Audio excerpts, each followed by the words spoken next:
In today's video, we're going to talk about Silvio Gesell, an economist who pioneered ideas that, if adopted, could have completely changed our financial system. He proposed something radical, a type of money that loses value over time instead of accumulating wealth. Let's explore who this visionary thinker was and why his ideas are making a comeback today, more than 100 years later. Silvio Gesell was born in 1862 in Freiburg, Germany. Son of a German father and a French mother, he moved to Argentina at the age of 24 to represent his older brother's business. There, Gesell got involved in commerce and had the chance to closely observe the volatile economy of the late 19th century, which deeply influenced his economic thinking. Despite not having a formal academic background, Gesell began studying economics on his own, developing a critical understanding of the flaws in the financial system of his time. His experience in Argentina during an economic crisis led him to conclude that the monetary system was directly connected to poverty and economic inequality. Gesell didn't just absorb the criticisms of the time, he became an innovative thinker. He believed that both capitalism and socialism were wrong in their diagnoses of the causes of economic crises, and he began developing his own ideas on how to fix the system. Gesell proposed a type of money he called Freigeld, or free money. The idea was simple but revolutionary. Money would lose value over time, forcing people to spend it, and thus stimulating the economy. Gesell wanted money to be a medium of exchange, not a store of value. He believed that hoarding money was one of the main causes of economic crises. One of Gesell's key criticisms of the traditional monetary system was that money served two conflicting functions. It was both a medium of exchange and a store of value. When money is used to accumulate wealth, it is taken out of circulation, which paralyzes the economy. Gesell believed that money should purely be a medium of exchange, not a tool for storing wealth. To solve this problem, Gesell proposed the idea of money with an expiration date. Instead of allowing money to be stored indefinitely, he suggested it should be designed to lose its value unless it was renewed by paying a fee. As he put it, money should rot like potatoes and rust like iron. He believed this would force people to spend it, driving economic activity. In 1932, Gesell's ideas were tested in a real-life experiment in the town of Würgl, Austria, during the Great Depression. The mayor, Michael Unterguggenberger, implemented a local currency with stamps that had to be updated regularly. If citizens didn't pay for the stamp, the money would lose its value, encouraging them to spend it quickly. Surprisingly, the experiment was a major success.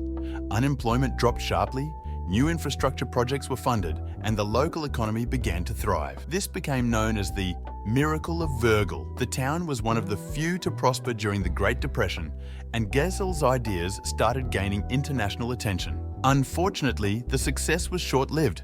The National Bank of Austria intervened, claiming the local currency was illegal. After a legal battle, the town was forced to shut down the experiment. But the impact of Gesell's ideas did not disappear. They continued to influence economists like Irving Fisher and John Maynard Keynes, who acknowledged the value of Gesell's proposals. Gesell believed that money and land ownership were the main causes of economic inequality. He argued that land ownership was not the result of human labor, but of force.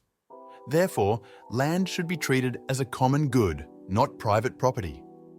He saw the concentration of wealth in land and the hoarding of money as the root causes of crisis and economic injustice. He also pointed out that hoarding money and owning land generated what he called unearned income, that is, people receiving money without having contributed to the creation of wealth.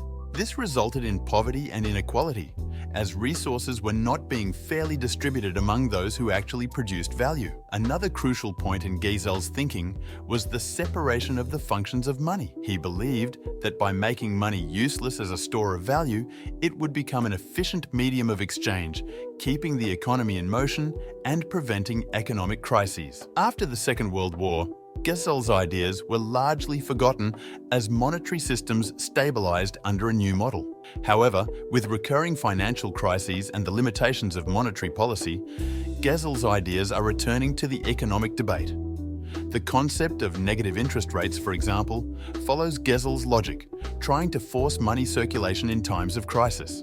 Nowadays, central banks experiment with negative interest rates to stimulate the economy, a concept that is, in a way, a reinterpretation of Gezel's proposals. However, Gezel believed that for this to be truly effective, the policy needed to be more direct, with the money itself being designed to lose value rather than relying only on interest rate adjustments. Silvio Gezel was a thinker ahead of his time.